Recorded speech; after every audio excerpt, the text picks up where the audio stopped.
Olá pessoal, tudo bem? Eu sou a Carmen do blog Que Vi do Mundo e hoje eu venho responder uma pergunta, ou melhor, comentar sobre um assunto, né? E por que eu resolvi falar sobre o movimento das ditas minorias, negros, mulheres, homossexuais, enfim. O que é considerado minoria de modo geral? Esses movimentos na literatura. Porque o James Thiago é um seguidor de quem eu gosto muito. Ele pediu, acho que por umas 2 vezes já no Instagram, para eu falar sobre isso. E a segunda vez foi quando eu deixei lá uma foto pedindo para vocês me fazerem perguntas. Ele já tinha pedido para eu comentar sobre isso antes. E dessa vez ele pediu novamente. E aí no vídeo em que eu respondi as perguntas, eu perguntei se eu poderia fazer um vídeo separado sobre isso. E vocês tiveram interesse. Quis fazer um vídeo separado por quê? Porque a resposta seria longa, né? O que eu acho disso. Pessoas que incensam bandeiras, adeptas, militantes de movimento, trazendo essa questão para a literatura. O que eu acho? Eu acho necessário. O porquê de eu achar necessário é a razão de este vídeo à parte, porque aí é uma explicação assim longa. Nós brasileiros, como parte da nossa cultura, temos o hábito de fingir que está tudo bem, né, de modo geral, para várias questões, isso para várias questões. Diferentemente dos Estados Unidos, pensando em questão de negros e brancos, lá isso é muito bem pontuado. Lá há um conflito assumido. E o fato de ser assumido faz com que as coisas sempre venham à tona, sempre sejam discutidas, e eu acho isso positivo. Agora, quando a gente finge que está tudo bem, a coisa vai se arrastando. Nada é assumido. Isso para falar apenas de brancos e negros. Lá também, eles são declaradamente favoráveis, defendem o tal do WASP, que é o branco, anglo-saxão, protestante. Então, este é o modelo de norte-americano para eles. É o modelo que eles defendem. Então, para esses estudos, para os outros, né, o que sobrar. Aqui no Brasil, a gente sabe, quem não for homem, heterossexual, branco, com um pouco de dinheiro, classe média pelo menos, e detalhe, se não for do sudeste ou do sul do Brasil, sofre preconceito, né? A gente sabe que pessoas do nordeste sofrem preconceito, né? Incensam mais, pensando até em sotaque e tudo mais. Eu fiz um vídeo sobre preconceito linguístico, hein? Pensando até em sotaque, essas coisas todas. Considero um padrão uma pessoa assim, padrão, homem, heterossexual, branco, ao menos classe média, e que more no sudeste ou sul do Brasil. Se não for assim, sofre preconceito. E aí eu pergunto, o que é minoria afinal? Este tipo é uma minoria. Então a gente pode começar a questão por aí. O que é uma minoria? A maior parte dos brasileiros é de etnia negra. Aqui tem uma gradação de tons de pele, textura de cabelo, fora de série. Tudo isso para dizer que aqui no Brasil, pessoas como eu, com tons de pele parecido para mais ou para menos, cabelo parecido, mais cacheado, menos cacheado, mas tem assim de monte. É a maioria. Então assim, a maioria de mulher, a maioria de etnia negra. Não vou dizer que a maioria é homossexual, não chega a ser a maioria, mas é uma quantidade representativa. A maioria é pobre. Tem muita gente que é do Nordeste. Como é que somos minorias? Como é que todos esses grupos são minorias? E sem falar que há muitas pessoas em mais de uma categoria. Vocês percebam, toda vez que eu falo a quem interessa que seja assim, é para vocês questionarem os discursos. Porque quando muita gente começa a dizer a mesma coisa, repetir as mesmas ideias, isso é para atender a interesse de alguém. A gente não pode agir de maneira irrefletida. Então assim, o Brasil ele é composto por uma diversidade muito grande. E aí a gente tem um grupo que não é a maioria, que quer se sobrepor a outro. E o que é ruim quando eu falo que as coisas aqui não são assumidas, é que a gente tem o discurso do homem cordial, né? Como dizia o Sérgio Buarque de Holanda. Tem gente que fala que não tem racismo. Tem gente que nega o racismo. Tem gente que nega a homofobia. Ah, não, hoje em dia tá tudo assim mesmo, homem com homem, mulher com mulher, como se não houvesse homofobia. Tem gente que nega um monte de coisa. Eu vou contar 2 historinhas pra vocês. Eu tenho uma amiga, ela é negra, é militante. Ela é coordenadora de um coletivo. Esse coletivo faz uma feira. Eu até fiz um vídeo sobre essa feira, Feira Afro Meninas Marim. E por essa atuação dela política, ela foi chamada por uma conhecida nossa em comum, professora da Faculdade de Direito da USP, foi chamada para participar da aula sobre diversidade.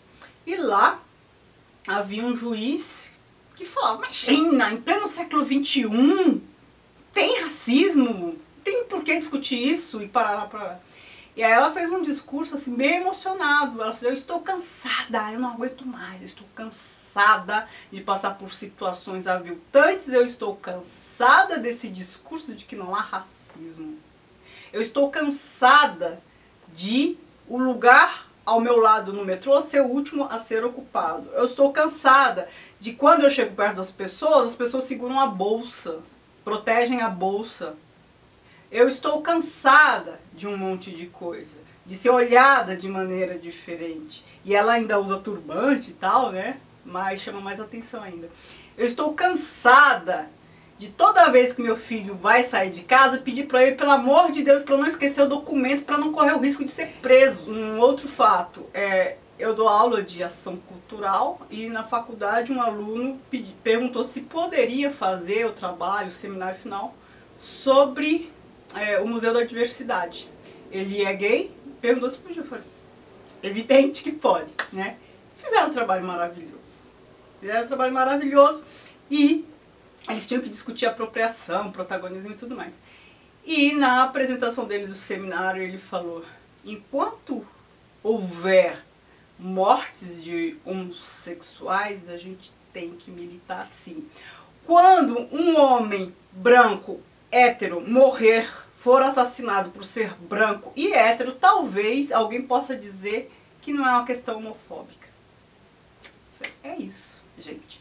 Porque a gente faz o discurso da conformidade no ar, é normal, mas tem que estar na pele das pessoas, né? Tem que ter um pouco de sensibilidade se eu colocar no lugar do outro. E por que que eu acho que é necessário falar sobre isso sempre?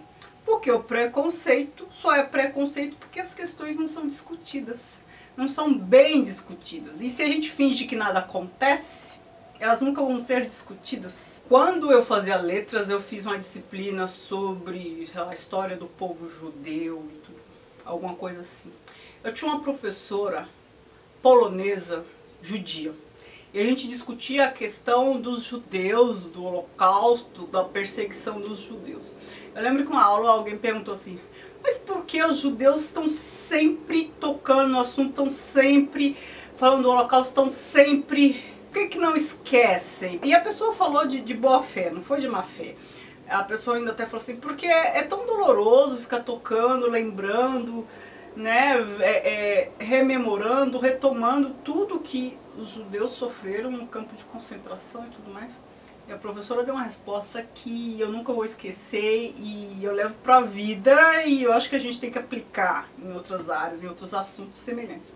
Ela falou assim, porque a gente não pode deixar que esqueçam o que aconteceu. Porque se a gente não ficar lembrando sempre do que aconteceu, vou contar uma outra história. Se a gente não ficar lembrando sempre do que aconteceu, vamos fazer de novo. Há 3 genocídios, assassinatos em massa na era moderna que são muito impactantes. Um deles é o Holocausto, né, que aconteceu com os judeus. O outro, a dizimação dos índios. O outro, a escravidão moderna, que é bem diferente da clássica, hein? Não vou falar sobre isso agora para não ficar muito longo. E se a gente lembrar que o Brasil se formou, foi constituído com base em 2 desses genocídios, dos índios e dos africanos, a gente sente vergonha e a gente tem que retomar, rever essas questões todas. Então, quando a professora fala de a gente não pode deixar que as pessoas esqueçam, é isso.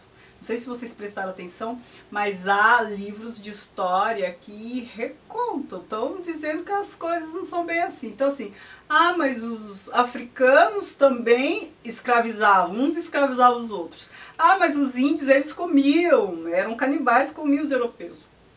E no que isso diminui a responsabilidade, a culpa dos europeus terem feito o que fizeram.